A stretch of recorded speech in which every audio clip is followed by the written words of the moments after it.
Hello and welcome back to Cooking Live. I'm Erin, dietitian at the Memorial Weight Loss and Wellness Center in Springfield, Illinois. And today I have with me Allie Ishmael. She is our very newest to the group dietitian.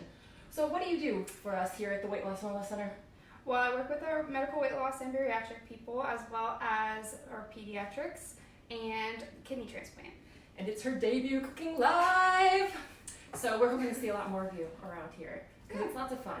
I'm excited. You've been with us since May? Mm-hmm. Yeah? Okay, so here we are, early October, and it is finally feeling like fall outside.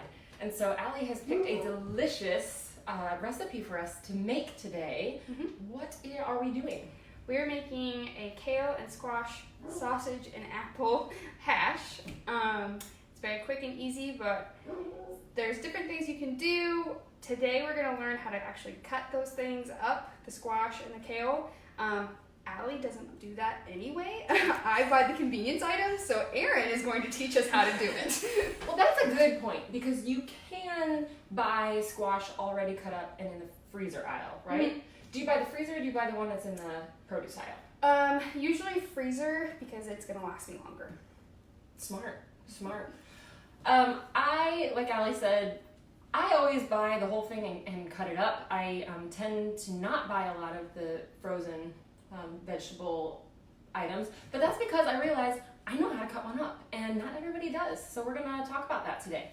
Like I said, it's fall. Squash is everywhere. This beautiful butternut squash cost me 98 cents a pound, and so I think the whole thing costs $1.40, which is very economical because we're not going to use the whole thing in our hash today. We'll probably use about this much of it, okay?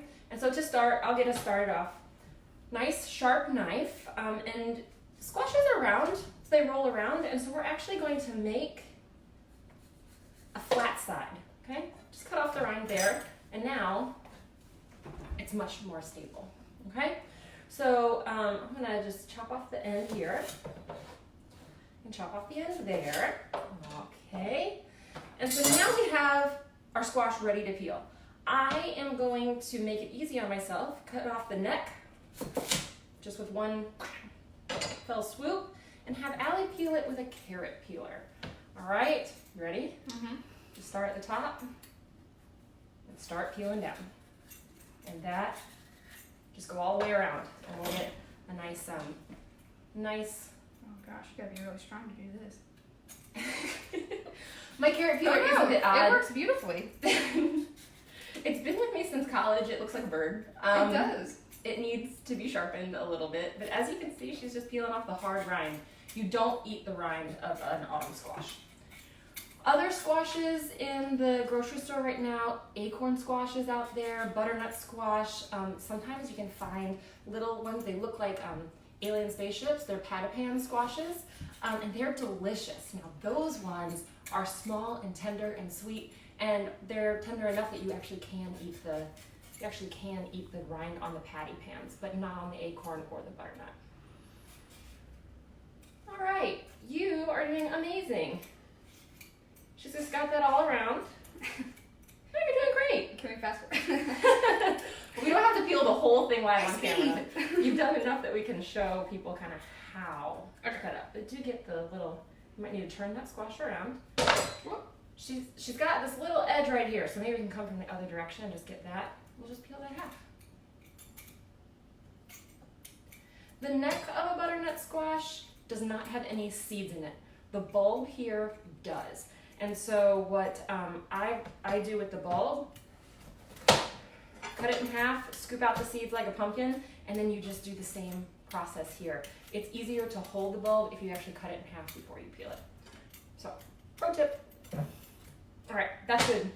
All right, so we basically have a solid hunk of squash here that we could either cut like this to make steaks if you were gonna make like a grilled butternut squash, or once you get the whole thing peeled, you could spiralize this to make vegetable pasta. I like to call it squashta, right?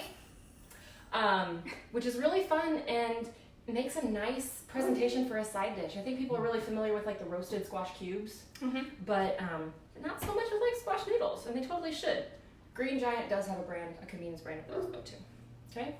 But today we want cubes, so we're just gonna cut it in half there. Okay, gonna cut it in half again, like this. Okay. And I'm just gonna make it into long sticks here. Why don't you do us a favor, Allie, and just hold your squashes like this, and then we'll have some cubes. Here's a container for you to put those cubes in. Just got our fingers curled, protecting our fingertips. There we go. As you can see, got nice little cubes of squash. That's how you do it. Ta-da! Easier or harder than you thought? Very easy. Like you said, you do have to have a little bit of strength behind it. It's good to have a nice sharp knife so that it goes through that squash easily. Okay, so that's how you cut up a squash. I also want to talk a little bit about kale. Awesome. What do you know about kale? It is very nutritious for you.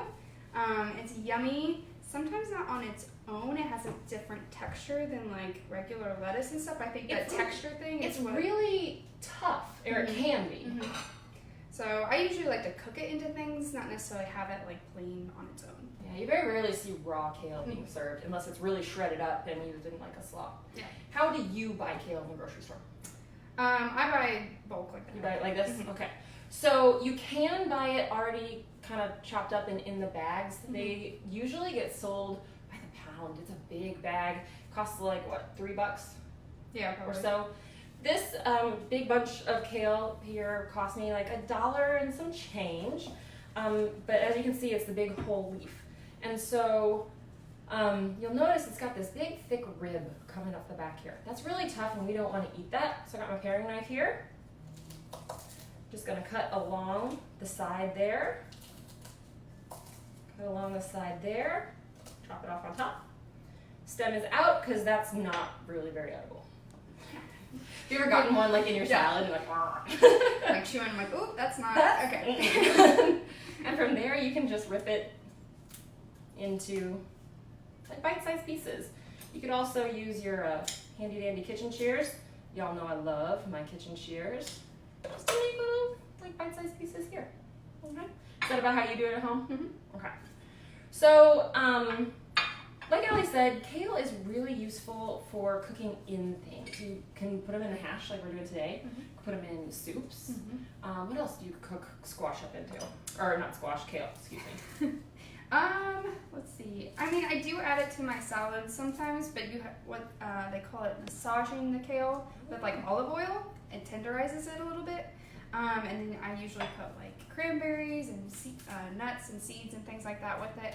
It's really yummy. That's another way to really tenderize a more tough leaf is that massaging.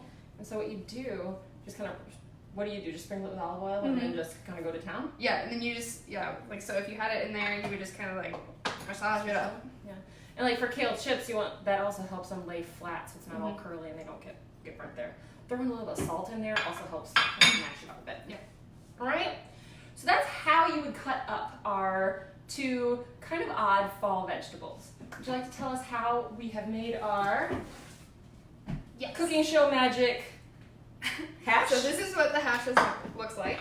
And so you start off and we brown the meat, correct? Mm-hmm. So we're browning the meat, adding the, we're going to cook the onions and the squash on its own until they're nice and soft.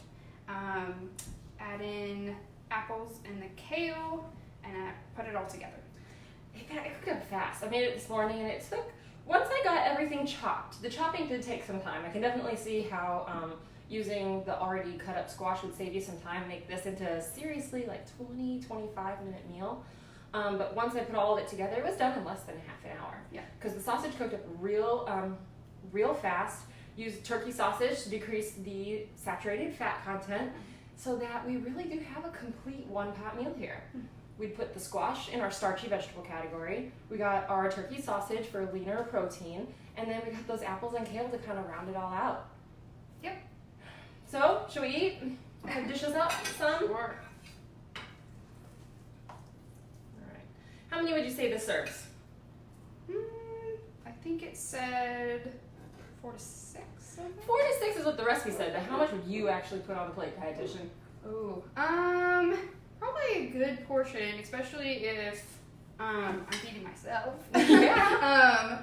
But for like a kid, maybe half portion of what you're having. Yeah. I would seriously eat a quarter of this pan.